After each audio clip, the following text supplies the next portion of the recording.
Magandang araw po. Gusto po ba ninyong magtanim ng malunggay pero wala po kayong enough space sa Metro Manila kayo nakatira?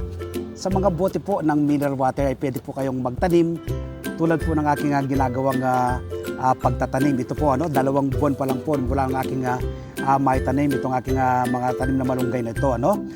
Seeds po ang aking pinagtaniman ito. Meron pong din pong isang madaling pagtatanim. Dapat po kung meron kayong enough space na rin sa lupa, direct planting po yung matandang sanga ng malunggay, pwede po kayong magtanim. Pero ito pong aking ibinabahagi sa inyong ito ay mula po sa buto. So 2 buwan na po yung edad ng mga ito. Papakita ko po sa inyo. So yun po, ang gaganda po nila, green na green. Kung kayo po ay magluluto, so kukuha lang po kayo ng daon yan. At kapag kumuha naman kayo ng daon yan, usbong sa ng usbong ng panibago, hindi ka na po mawawalan ng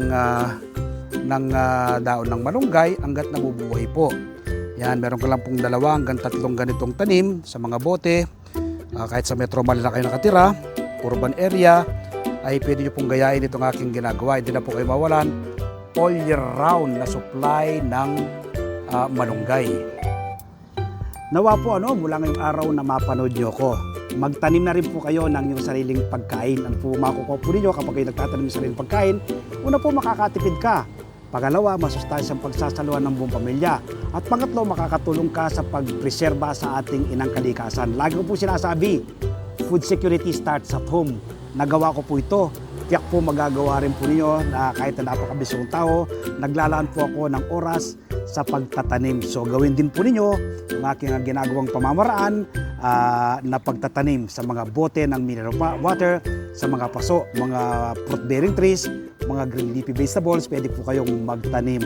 Nawa po mula ng araw na mapanood ko, magtanim na rin po kayo ng inyong sariling pagkain. Happy farming po and God bless.